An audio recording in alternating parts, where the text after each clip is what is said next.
Assalamualaikum warahmatullahi wabarakatuh.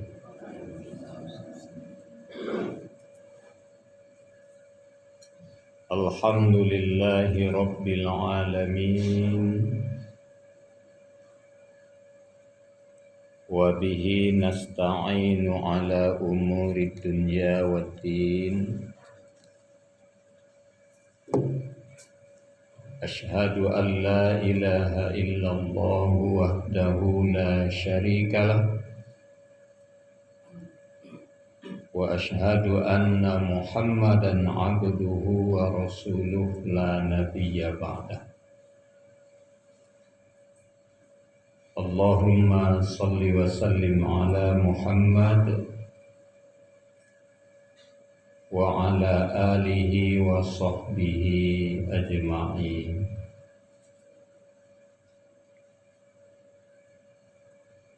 Qala Rasulullah sallallahu alaihi wasallam,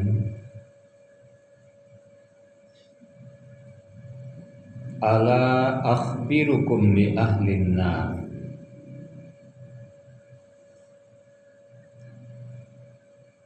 Kullu utullin jawazin mustakbirin. Rawahu Syaikhan. Bapak-bapak dan ibu-ibu jamaah sholat subuh rahimakumullah. Puji dan syukur kembali kita persembahkan kehadirat Allah Subhanahu wa Ta'ala. Subuh ini dengan rahmat dan karunia Allah, kita masih diberi kesempatan menunaikan sholat subuh berjamaah di rumah Allah yang mulia ini. Salawat dan salam kita mohonkan kepada Allah untuk Nabi kita Muhammad sallallahu alaihi wasallam. Beliau telah meninggalkan pedoman hidup untuk kita, Al-Quran dan Sunnah. Mudah-mudahan bisa kita pedomani dalam kehidupan kita sehari-hari. Kata Nabi dalam sebuah hadis yang diriwayatkan oleh Imam Bukhari dan Muslim, ala akhbirukum bi ahlin nar.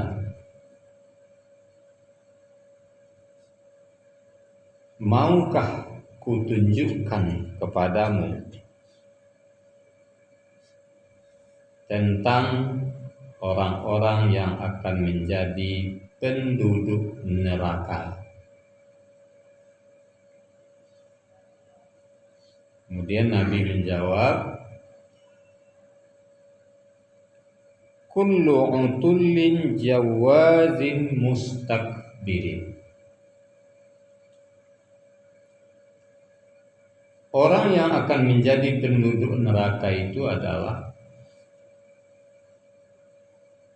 orang yang bersikap keras atau kasar.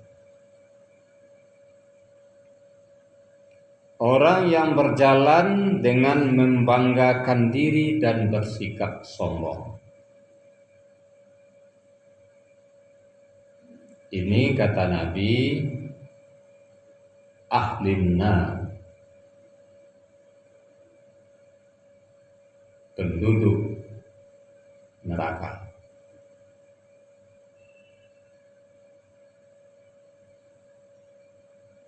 Dari hadis ini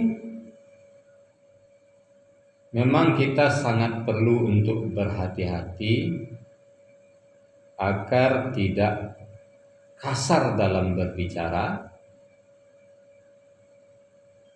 sehingga membuat orang lain sakit hati, benci, dendam, yang sampai merusak silaturahmi kita, karena silaturahmi itu bagian yang sangat penting dalam kehidupan beragama. Dalam surat An-Nisa ayat 159, Allah sudah ingatkan, Fabima rahmatim minallahi lintalahum walau kunta fazzan ghalizal qalbi lam faddu min hawlik fa'fu anhum wastaghfir lahum wasyawirhum fil amr fa idza azamta fatawakkal 'ala Allah innallaha yuhibbul mutawakkilin. Dan hendaklah kamu berlaku lemah lembut kepada mereka. Jika kamu bersikap kasar atau keras, tentu mereka akan menjauhkan diri darimu. Kita contoh saja Bapak dan Ibu, kita terhadap anak-anak kita.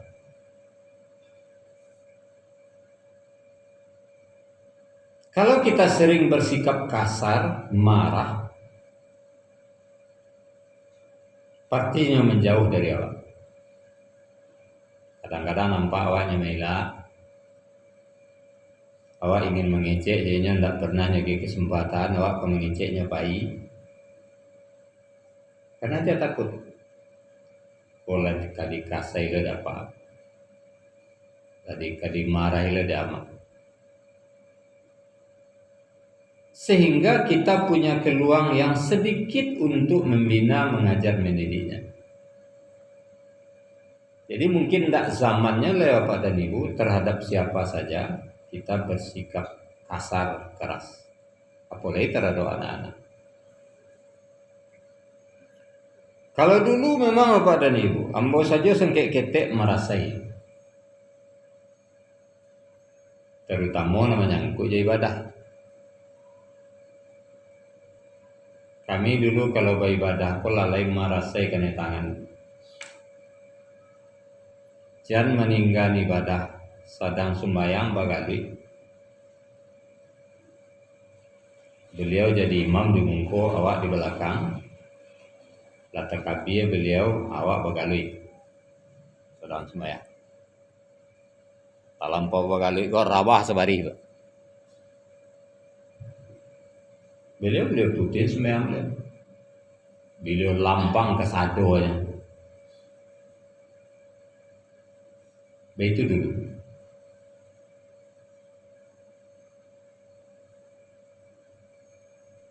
Tapi kalau kini kita lakukan tak itu, susah.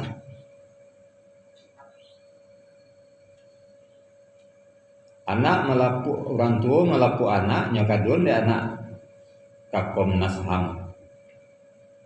Kaneo. Apalagi itu tuh. KDRT, kekerasan dalam rumah tangga. Dan kalau kita cari, memang tidak efektif dah Pak. Buya bana ceramah kalau kareh kasa tarih saya malah orang dengan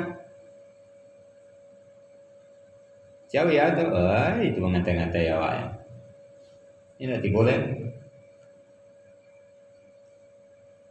Dan ceramah di musajid pun tak tahu bunuh di kata-kata orang dah pada ni bu. Sebab nak nadir ku orang ni elok saya.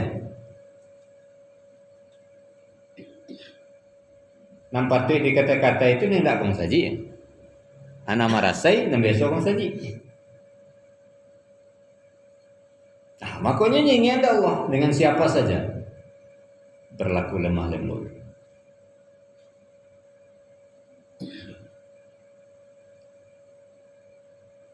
Kalau berlaku kasarnya menjauh dari awak. Kecewa tidak nyerangan, keinginan awak tidak bisa terpenuhi. Baik anak, keluarga atau terhadap siapa saja. Nah, makanya dalam hadisku penghuni neraka kata Nabi kalau kita biasa kasar keras kepada siapa saja. Kita memang dituntut untuk selalu berlemah lembut. Nabi Muhammad kalau kita baca sejarah nandek kecek beliau, tidak ada orang pernah tersinggung, tidak ada orang sakit hati, tidak ada orang dendam. orang kafir Quraisy hanya di hadapan Nabi memaki-maki Nabi.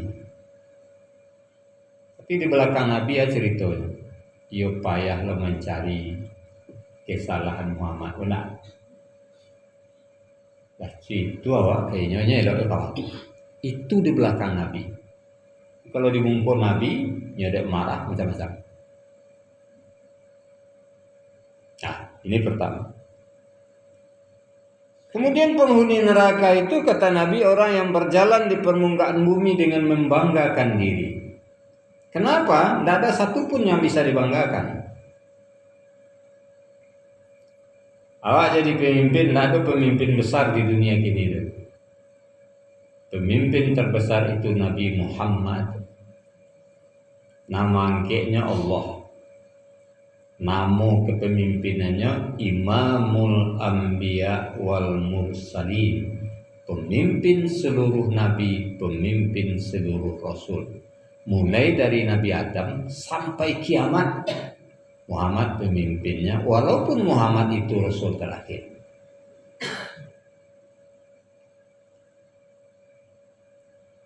Dan itu dibuktikan oleh Allah dengan banyak hal.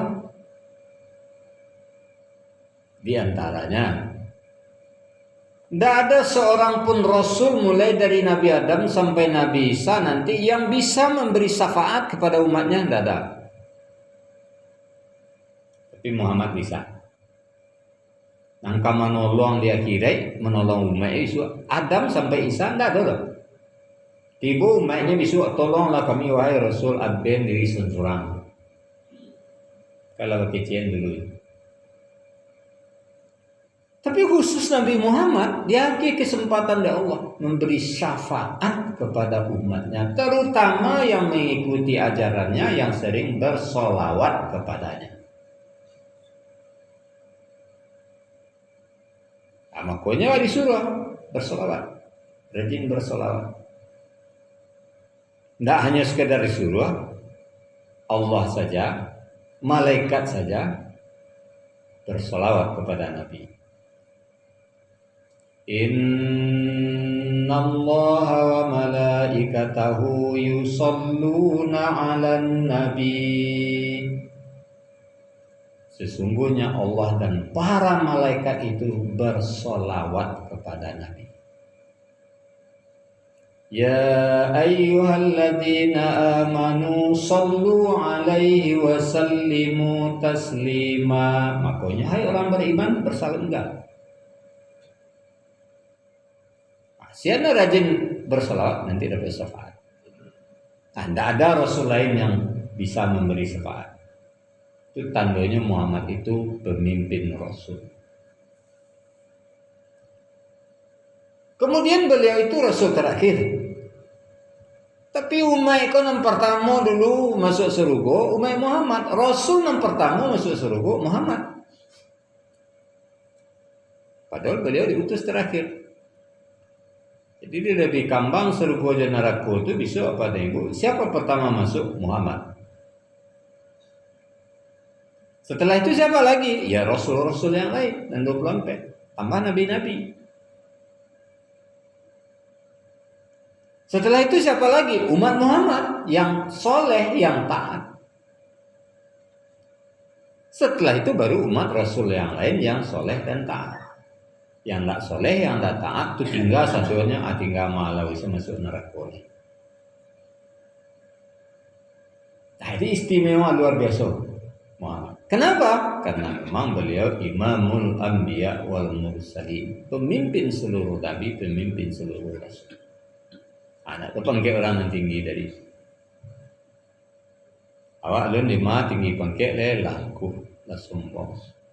Cara awak punya dunia. Ada orang bangga dengan kayanya. Tidak ada manusia sekarang yang kaya. Manusia paling kaya di dunia Nabi Sulaiman. Gunung Merapi kalau ameh terbalik dengan Nabi Sulaiman. Tidak ada di sana. Awak meja awak ameh belum tentu jangan terbalik tago sih tidak ada. Kalau dia go kau nama orang jauh ni. Gunung Merapi tu, Gunung Singalang tu, Gunung Talang tu, ameh terbalik dengan Sulaiman. Siti Khadijah ketika baru nikah dengan Nabi, 2/3 dari tanah Mekah itu Khadijah punya. Mau orang sekaya itu 2/3 para laweh Mekah, 2/3 itu Khadijah punya. Kapan dia angkuh? Kapan dia sombong? Waduh, orang bang angkuh jo bagaknya umpamanya. Bagaklah Nabi Musa, Fir'aun dilawannya. Tak Fir'aun seorang, jadi seluruh bala tentara Fir'aun itu nyoba naman dia Musa di Laut Merah.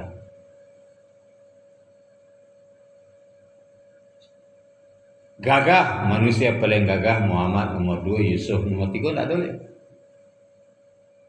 Jadi awak tak ada satupun yang bisa dibanggakan. Makanya orang yang selalu membanggakan diri ilmu mana apa dan ibu. Oh wah hebat, oh profesor, dokter, enggak. Di sisi Allah lanya kecian di Allah bara jo kahebat urang. Wa ma utitum minal ilmi illa qalila. Manusia ku keci Allah tidak aku beri ilmu kecuali sedikit sekali. Hanya ansur-ansur Tuhan magian. Guys ketek tambah ketek lagi, tambah ketek lagi. Bawa kan ku banyak yang tinggal Allah pada nalapeh kawa ilmu. Kalau dibandingkan Rasul terdahulu, awak sering dengar kisah Nabi Khidir. Aja Khidir saja tidak bisa dibandingkan. Sebab Khidir itu tahu yang sudah terjadi, sedang terjadi, akan terjadi. Awak nalah terjadi tidak tahu asadol. Inyo nalah terjadi tahu ya. Yang sedang terjadi tahu ya. Yang akan terjadi tahu ya. Itu baru seorang Nabi Allah Khidir. Orang luar biasa. Awak apa yang kita ketahui? Oh kini kecewa lah luar biasa ilmu manusia, canggih teknologi. Adun lah masih banyak yang tinggal ya Allah. Dulu orang pergi ke Makkah naik haji sampai 10 hari je kapal, 2 bulan bagai, sebulan bagai, barang suran-sua. Kini 9 jam je pesawat.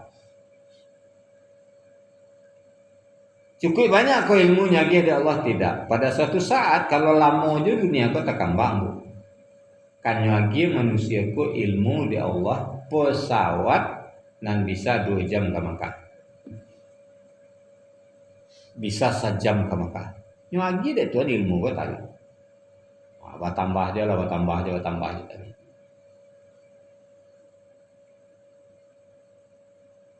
Jadi manusia diberi ilmu sedikit. Dia di Allah ditambah. Nah, apa yang bisa kita banggakan? Kita hanya bisa bergantung kepada Allah. Dan apa saja yang kita miliki Bapak dan Ibu, kalau Allah berkehendak kini saja bisa berakhir. Papangke wak kini bisa berhenti. Kayo wak kini bisa bangkrut. Gagal wak kini bisa pencong-pencong dari Tuhan. Tak duri wak dari Tuhan. Rusak wak. Apa bisa kita banggakan? Wah ilmu kini banyak pikun deh Allah habis ilmu sadoyo. Mengajar ilmu profesor doktor. Jo anak seluput. Assalamualaikum gitu anak. Waalaikumsalam. Siapa Kedua nak. Kalau Allah mau.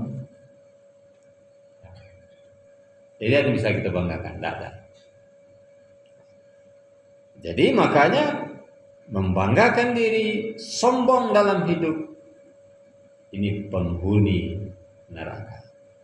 Bahkan dalam sebuah hadis Nabi yang lain, sebesar zarah saja sifat takbur dan sombong itu neraka yang berhak baginya. Karena kita takbur dan sombong memang tak pada tampe naik tak patui awak ku angku, tak patui awak ku sombong. Kadang-kadang dia awak alun di mama, kemudian kita sudah angkuh dan sombong. Makanya disuruh awak menjadi orang yang tawaduk dalam hidup. Lihatlah Nabi Muhammad. Lihatlah para rasul yang lain. Nabi Sulaiman tu pernah punya niat baik, ditegur oleh Allah. Ya dek kayo, ya Allah. dia lambo kesempatan gak sekali menjamu makan seluruh makhluk engkau. Lah banyak mana ratu engkau gihna tentu kamu bayen. Kan kecil awak rancak tu nak ada masalah. Ditegur oleh Allah. Alun bara kekayaan ambo dia le kecil Allah lah seluruh makhluk ambo nengkang kau dia makan. Tegur tak? Ya kalau tak bisa sadoya Allah sejenis lah kena buruang saya, kena ikan saya, kena manusia saya, kena binatang limbo saya. Kecil Allah karena tiang kau siapa lah? Para talak. Yang kerahkan, yang gaji manusia untuk menyiapkan hidangan di padang pasir. Para talak dari Sulaiman. Panuh padang pasir tu 7 kilo panjangnya, 7 kilo lebarnya. Ampe 29 km bujur sangkar hidangan sisi. Siap ya Allah hidangan siap. Barang ampe 29 km bujur sangkar hidangan sisi. Ya Allah kalau itunya Sulaiman, ialah mau keluar ikan sikua yang paling kadang. Kalau ikan sikua tiba muncuangnya di tepi makanan itu. Disilahkan dek Sulaiman makan, tidak mengari ikan tu dan nyeru makanan tu masuk muncuang sador. Setengah jam selesai habis pamanuang Sulaiman dek. Kece ikan Sulaiman indak taleh parui dendenya. Si kue ikan sekali makan ndak kanyang dek Sulaiman magi makan. Dia Allah bara banyak ikan. Makan dia ni, kanyang dia ni. Bara banyak burung. Makannya dia ni. Bara banyak binatang di rimbo. Makannya dia ni. Bara banyak manusia. Makannya dia ni. Pernah kesulitan Allah? Tidak. Siapa sebenarnya yang kaya? Yang kaya itu Allah. Manusia tidak ada. Jadi untuk itu Bapak dan Ibu, ini dikemukakan oleh Nabi untuk kita hindari. Jangan berlaku keras, jangan berlaku kasar, jangan angkuh, jangan sombong. Karena ini adalah ciri-ciri, tanda-tanda, syarat-syarat untuk menjadi ahlin nar, penduduk neraka. Bapak dan Ibu, barangkali demikian pengajian kita. Assalamualaikum warahmatullahi wabarakatuh. Ambo sampainya Bapak dan Ibu, ambo kini mulai sekolah. Jadi madrasah ibtidaiyah Al-Quran Unggul. Di samping kurikulum MI itu, ini fokusnya Al-Quran, belajar Al-Quran, menghafal Al-Quran, mengiramakan Al-Quran, menulis Al-Quran, macam-macam. Kemudian ada SMP Al-Quran. Dan rencananya juga akan ada sekitar untuk 20 orang santri itu mulai di boarding school kan, diinapkan, yang lainnya tidak diinapkan. Karena tahu ada anak cucu yang berminat, tampaknya di sebelah musola Al-Falah 9 Korong yang dulunya gudang Pak Haji Debong. Itu mau kontrak datang ngolaweh itu kan di sekat-sekat sedang kerajo tukang meloseang zaman sekat bisa 6 lokal tambah kantor di dalam cukup luas, pekarangannya juga luas. Itulah mulai kita menerima murid setiap minggu saja. Kalau hari-hari lain tentu anak-anak di sekolahnya akan dites setiap minggu jam 8 pagi sampai jam 4 sore. Itu akan ditunggu di sana kalau ada yang mau mendaftar, baik MI Al-Quran, SMP Al-Quran ataupun santri untuk pondok pesantren. Tapi kita terima untuk MI itu hanya 15 per lokal supaya belajarnya itu full. Kalau banyak-banyak tidak efektif. Kita terima untuk SMP, untuk santrinya itu hanya 20 orang maksimal per lokal. Kalau ada yang berminat. Kemudian memang Bapak dan Ibu memang dengan biaya yang cukup besar. Saya sampaikan juga di masjid lain, kalau ada Bapak dan Ibu yang ingin menyumbang seluruh kayu-kayu untuk sekat itu saya cari di Sijunjung Pak Haji, tapi sadonya tinggal membawa saya mulai 5 kubik dalam kemari. Kemudian tripleknya saya carikan lewat jamaah di sini dari 250 lembar yang dibutuhkan, sekitar 150 lembar sudah didapat dari berbagai jamaah. Kalau ada yang ingin menyumbang Silahkan Bapak dan Ibu dibuka kesempatan. Barangkali demikian, makasih. Assalamualaikum warahmatullahi wabarakatuh.